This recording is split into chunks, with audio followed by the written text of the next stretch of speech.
नमस्कार। कहानी सागर में आपका हार्दिक स्वागत है। आज सुनिए मुंशी प्रेमचंद की लिखी कहानी मुबारक बीमारी। रात के 9 बज गए थे। एक युवती अंगीठी के सामने बैठी हुई आग फूंकती थी और उसके गाल आग के कुंदनी रंग में दहक रहे थे। उसकी बड़ी बड़ी आंखें दरवाजे की तरफ लगी हुई थी। कभी चौंक कर आंगन की तरफ ताकती, कभी कमरे की तरफ। फिर आने वालों की इस देरी से त्योरियों पर बल पड़ जाते और आंखों में हल्का सा गुस्सा नजर आता। कमल पानी में झकोले खाने लगता। इसी बीच आने वालों की आहट मिली। कहर बाहर पड़ा खराटे ले रहा था। बूढ़े लाला हरनाम दास ने आते ही उसे एक ठोकर लगाकर कहा, कमबख्त, अभी शाम हुई है और अभी से लंबी तान दी। नौजवान लाला हरिदास घर में दाखिल हुए, चेहरा बुझा हुआ, चिंतित। देवकी ने आकर उनका हाथ पकड़ लिया और गुस्से व प्यार की मिलीजुली आवाज में बोली, आज इतनी देर क्यों हुई? दोनों नए खिले हुए फूल थे। एक पर ओस की ताजगी थी, दूसरा धूप से मुरझाया हुआ।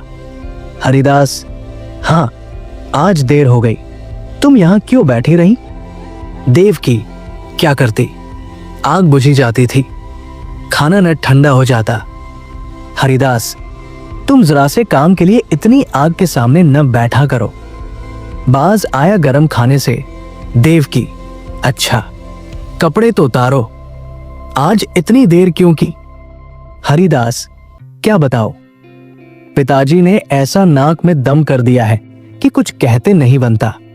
इस रोज रोज की झंझट से तो यही अच्छा कि मैं कहीं और नौकरी कर लूं। लाला हरनाम दास एक आटे की चक्की के मालिक थे। उनकी जवानी के दिनों में आसपास दूसरी चक्की न थी। उन्होंने खूब धन कमाया, मगर अब वो हालत न थी। चक्कियां कीड़े मकोड़ों की तरह पैदा हो गई थी, नई मशीनों और इजादों के साथ। उसके काम करने वाले भी जोशीले नौजवान थे, मुस्तैदी से काम करते थे। इसलिए हरनाम दास का कारखाना रोज गिरता जाता था। बूढ़े आदमियों को नई चीजों से चिढ़ हो जाती है। वो लाला हरनाम दास को भी थी। वो अपनी पुरानी मशीन ही को चलाते थे। किसी किस्म की तरक्की या सुधार को पाप समझते थे, मगर अपनी इस मंदी पर कुढ़ा करते थे। हरिदास ने उनकी मर्जी के खिलाफ कॉलेजिएट शिक्षा प्राप्त की थी और उसका इरादा था कि अपने पिता के कारखाने को नए उसूलों पर चलाकर आगे बढ़ाएं। लेकिन जब वो उनसे किसी परिवर्तन या सुधार का जिक्र करता तो लाला साहब जामे से बाहर हो जाते और बड़े गर्व से कहते, कॉलेज में पढ़ने से तजुर्बा नहीं आता, तुम अभी बच्चे हो। इस काम में मेरे बाल सफेद हो गए हैं, तुम मुझे सलाह मत दो। जिस तरह मैं कहता हूं काम किए जाओ। कई बार ऐसे मौके आ चुके थे कि बहुत ही छोटे मसलों में अपने पिता की मर्जी के खिलाफ काम करने के जुर्म में हरिदास को सख्त फटकारे पड़ी थी। इसी वजह से अब वो इस काम में कुछ उदासीन हो गया था और किसी दूसरे कारखाने में किस्मत आजमाना चाहता था, जहां उसे अपने विचारों को अमली सूरत देने की ज्यादा सहूलतें हासिल हों। देवकी ने सहानुभूति पूर्वक कहा, तुम इस फिक्र में क्यों जान खपाते हो? जैसे वो कहें वैसे ही करो। भला दूसरी जगह नौकरी कर लोगे तो वो क्या कहेंगे? और चाहे वे गुस्से के मारे कुछ न बोले, लेकिन दुनिया तो तुम्ही को बुरा कहेगी। देव की नई शिक्षा के आभूषण से वंचित थी। उसने स्वार्थ का पाठ न पढ़ा था, मगर उसका पति अपने अल्मा मेटर का एक प्रतिष्ठित सदस्य था।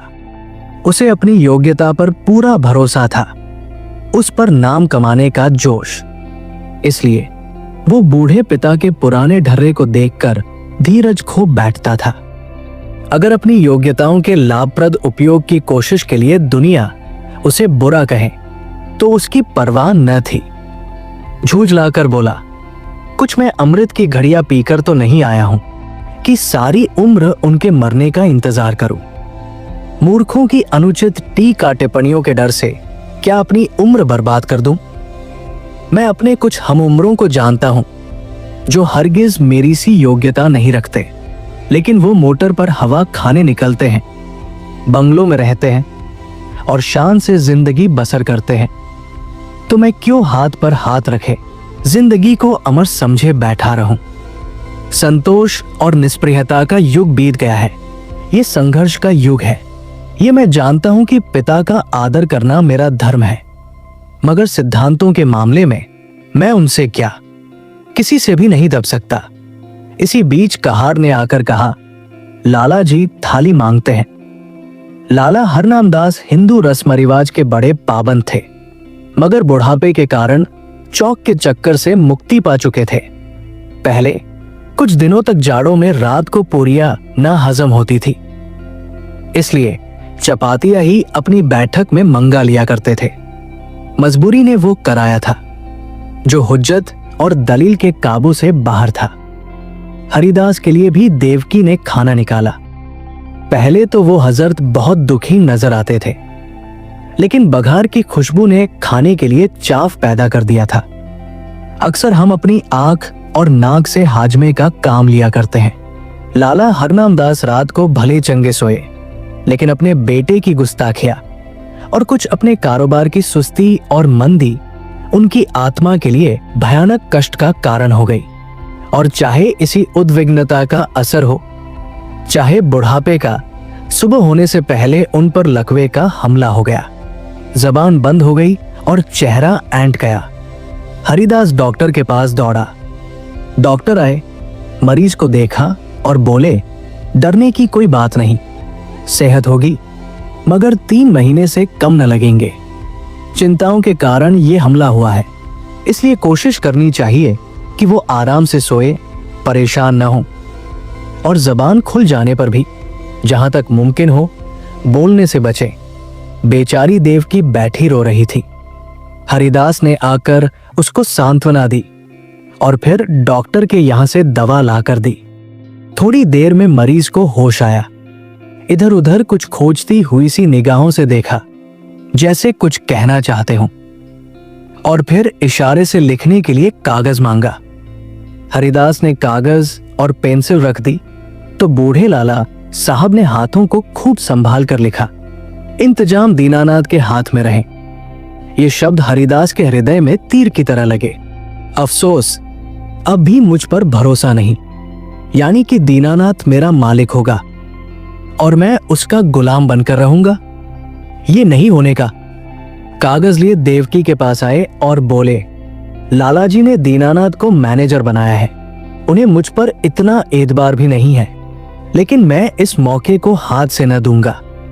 उनकी बीमारी का अफसोस तो जरूर है, मगर शायद परमात्मा ने मुझे अपनी योग्यता दिखलाने का ये अवसर दिया है और इससे मैं जरूर फायदा उठाऊंगा।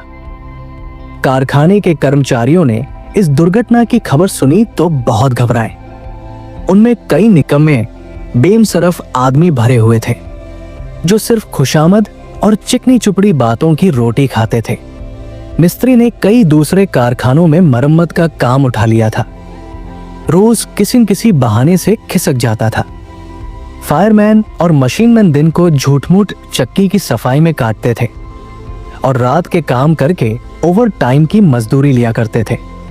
दीनानाथ जरूर होशियार और तजुर्बेकार आदमी था, मगर उसे भी काम करने के मुकाबले में, जी हाँ, रटते रहने में ज्यादा मजा आता था। लाला हरनामदास मजदूरी देने में बहुत हीले वाले किया करते थे और अक्सर काटक पट के भी आदी थे। इसी को वो कारोबार का अच्छा उसूल समझते थे। हरिदास ने कारखाने में पहुंचते ही साफ शब्दों में कह दिया, तुम लोगों को मेरे वक्त में जी लगाकर काम करना होगा। मैं इसी महीने काम देखकर सबकी तरक्की करूंगा, मगर अब टालमटोल का गुजर नहीं। जिन्हें मंजूर न हो वो अपना बोरिया बिस्तर संभालें। और फिर दीनानाथ को बुलाकर कहा, भाई साहब, मुझे खूब मालूम है कि आप होशियार और सूझबूझ रखने वाले आदमी हैं। आपने अब तक यहाँ का जो रंग देखा वही अख्तियार किया है, लेकिन अब मुझे आपके तजुर्बे और मेहनत की जरूरत है। पुराने हिसाबों की जांच पड़ताल कीजिए। बाहर से काम मेरा जिम्मा है, लेकिन यहाँ का इंतजाम आपके सुपुर्द है। जो कुछ नफा होगा उसमें आपका भी हिस्सा होगा। मैं चाहता हूँ कि दादा की अनुपस्थिति में कुछ अच्छा काम करके दिखाऊं। इस मुस्तैदी और चुस्ती का असर बहुत जल्द कारखाने में नजर आने लगा। हरिदास ने खूब इश्तहार बंटवाए। उसका असर ये हुआ कि काम आने लगा। दीनानाथ की मुस्तैदी की बदौलत ग्राहकों को नियत समय पर और किफायत से आटा मिलने लगा। पहला महीना भी खत्म न हुआ था कि हरिदास ने नई मशीन मंगवाई, थोड़े अनुभवी आदमी रख लिए। फिर क्या था, सारे शहर में इस कारखाने की धूम मच गई। हरिदास ग्राहकों से इतनी अच्छी तरह से पेश आता कि जो एक बार उससे मुआमला करता वो हमेशा के लिए उसका खरीदार बन जाता। कर्मचारियों के साथ उसका सिद्धांत था, काम सख्त और मजदूरी ठीक। उसके ऊंचे व्यक्तित्व का भी स्पष्ट प्रभाव दिखाई पड़ा। करीब करीब सभी कारखानों का रंग फीका पड़ गया। उसने बहुत ही कम नफे पर ठेके ले लिए। मशीन को दम मारने की मोहलत न थी, रात और दिन काम होता था। तीसरा महीना खत्म होते होते उस कारखाने की शक्ल ही बदल गई। हाथे में घुसते ही ठेले और गाड़ियों की भीड़ नजर आती थी। कारखाने में बड़ी चहल पहल थी, हर आदमी अपने अपने काम में लगा हुआ। इसके साथ की प्रबंध कौशल का ये वरदान था कि भद्दी हड़बड़ी और जल्दबाजी का कहीं निशान न था। लाला हरनाम दास धीरे धीरे ठीक होने लगे। एक महीने के बाद वो रुक रुक कर कुछ बोलने लगे। डॉक्टर की सख्त ताकीद थी कि उन्हें पूरी शांति की स्थिति में रखा जाए, मगर जब उनकी जुबान खुली उन्हें एक दम को भी चैन न था। देवकी से कहा करते, सारा कारोबार मिट्टी में मिल जाता है, ये लड़का मालूम नहीं क्या कर रहा है, सारा काम अपने हाथ में ले रखा है। मैंने ताकीद कर दी थी कि दीनानाथ को मैनेजर बनाना, लेकिन उसने जरा भी परवाह न की। मेरी सारी उम्र की कमाई बर्बाद हुई जाती है। देवकी उनको सांत्वना देती कि आप इन बातों की आशंका न करें, कारोबार बहुत खूबी से चल रहा है और खूब नफा हो रहा है। पर वो भी इस मामले में तूल देते हुए डरती थी कि कहीं लकवे का फिर हमला न हो जाए। वह कहकर टालना चाहती थी। हरिदास ज्यों ही घर में आता, लाला जी उस पर सवालों की बौछार कर देते, और जब वो टालकर कोई दूसरा जिक्र छेड़ देता तो बिगड़ जाते और कहते, जालिम, तू जीते जी मेरे गले पर छुरी फेर रहा है, मेरी पूंजी उड़ा रहा है। तुझे क्या मालूम कि मैंने एक एक कौड़ी किस मशक्कत से जमा की है। तूने दिल में ठान ली है कि इस बुढ़ापे में मुझे गलीगली ठोकर खिलाए, मुझे कौड़ी कौड़ी का मोहताज बनाए। हरिदास फटकार का कोई जवाब न देता, क्योंकि बात से बात बढ़ती है। उसकी चुप्पी से लाला साहब को यकीन हो जाता कि कारखाना तबाह हो गया। एक रोज देवकी ने हरिदास से कहा, अभी कितने दिन और इन बातों का लाला जी से छिपाओगे? हरिदास ने जवाब दिया, मैं तो चाहता हूं कि नई मशीन का रुपया अदा हो जाए तो उन्हें ले जाकर सब कुछ दिखा दूं। तब तक डॉक्टर साहब की हिदायत के अनुसार 3 महीने पूरे भी हो जाएंगे। देवकी, लेकिन इस छिपाने से क्या फायदा, जब वे आठों पहर इसी की रट लगाए रहते हैं। इससे तो चिंता और बढ़ती ही है, कम नहीं होती। इससे तो यही अच्छा है कि उनसे सब कुछ कह दिया जाए। हरिदास, मेरे कहने का तो उन्हें यकीन आ चुका। हाँ, दीनानाथ कहे तो शायद यकीन हो। देवकी, अच्छा तो कल दीनानाथ को यहाँ भेज दो। लाला जी उसे देखते ही खुद बुला लेंगे। तुम्हें इस रोज रोज की डांट फटकार से तो छुट्टी मिल जाएगी। हरिदास, अब मुझे इन फटकारों का जरा भी दुख नहीं होता। मेरी मेहनत और योग्यता का नतीजा आंखों के सामने मौजूद है। जब मैंने कारखाना अपने हाथ में लिया था, आमदनी और खर्च का मीजान मुश्किल से बैठता था। आज 5 से का नफा है। तीसरा महीना खत्म होने वाला है और मैं मशीन की आधी कीमत अदा कर चुका हूँ। शायद अगले महीने 2 महीने में पूरी कीमत अदा हो जाएगी।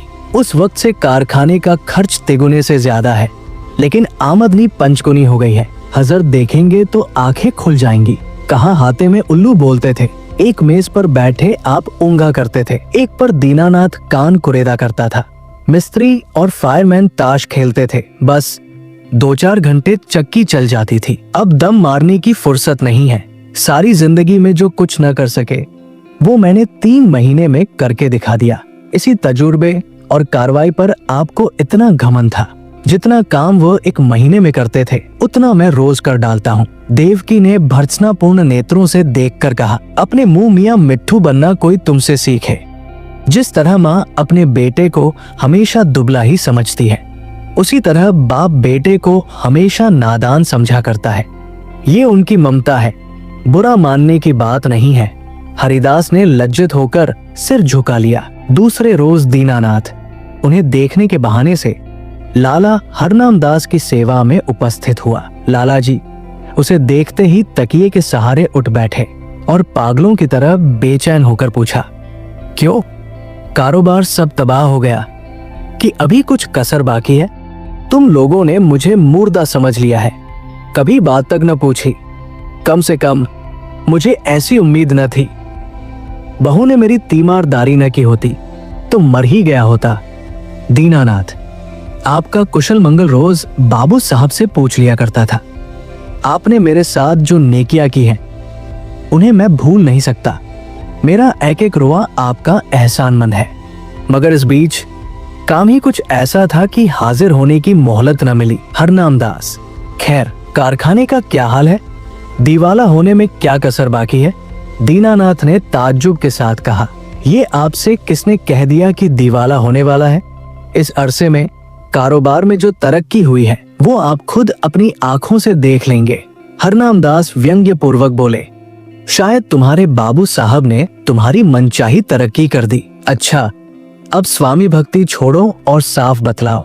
मैंने ताकीद कर दी थी कि कारखाने का इंतजाम तुम्हारे हाथ में रहेगा, मगर शायद हरिदास ने सब कुछ अपने हाथ में रखा। दीनानाथ, जी हाँ, मगर मुझे इसका जरा भी दुख नहीं। वही रईस काम के लिए ठीक भी थे। जो कुछ उन्होंने कर दिखाया वो मुझसे हरगिज न हो सकता। हरनाम दास, मुझे ये सुन सुनकर हैरत होती है। बतलाओ, क्या तरक्की हुई? दीनानाथ, तफसील तो बहुत ज्यादा होगी, मगर थोड़े में ये समझ लीजिए कि पहले हम लोग जितना काम एक महीने में करते थे उतना अब रोज होता है। नई मशीन आई थी, उसकी आधी कीमत अदा हो चुकी है। वो अक्सर रात को भी चलती है। ठाकुर कंपनी का 5000 मन आटे का ठेका लिया था, वो पूरा होने वाला है। जगतराम बनवारीलाल से कमिश्नरेट का ठेका लिया है। उन्होंने हमको 500 बोरे माहवार का बयाना दिया है। इसी तरह और फुटकर काम कई गुना बढ़ गया है। आमदनी के साथ खर्च भी बढ़े हैं। कई आदमी नए रखे गए हैं।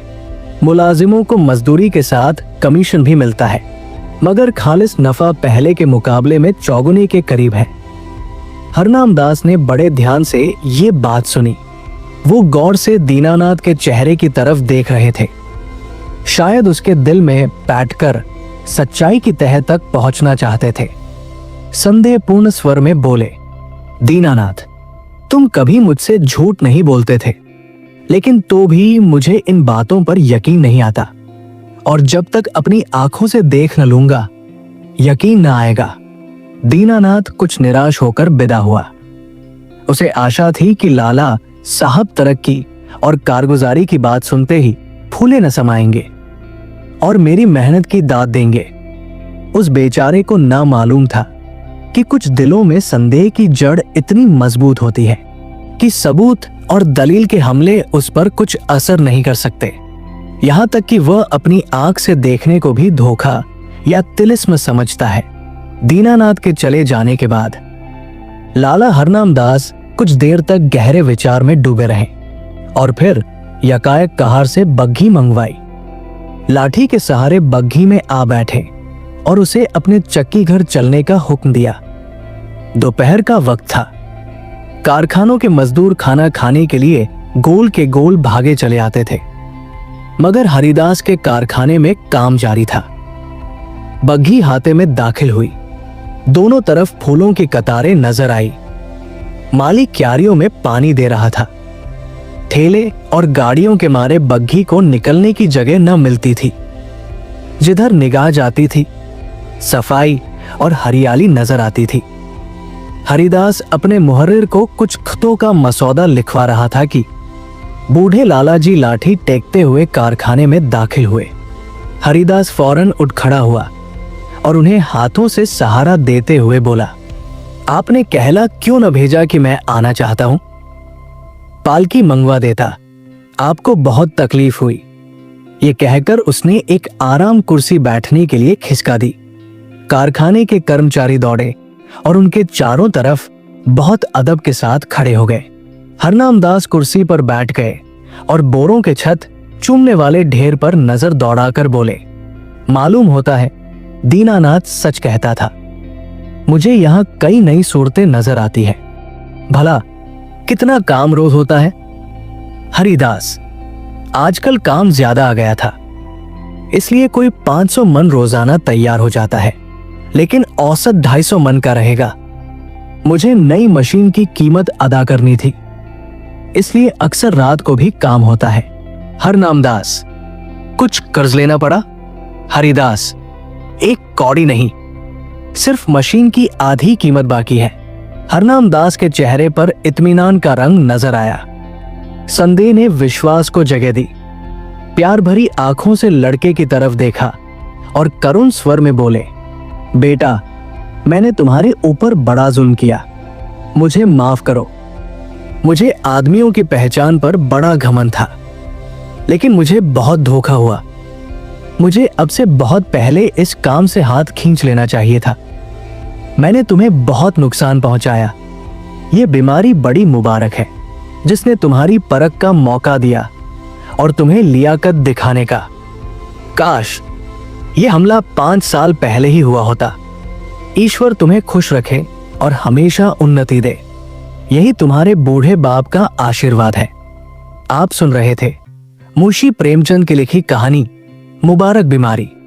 ऐसी और प्रेरणादायक कहानियों के लिए हमारे चैनल कहानी सागर को सब्सक्राइब करें। अगर ये कहानी आपके दिल को छू गई हो तो इसे लाइक करें और अपने दोस्तों और परिवार के साथ शेयर करें। धन्यवाद।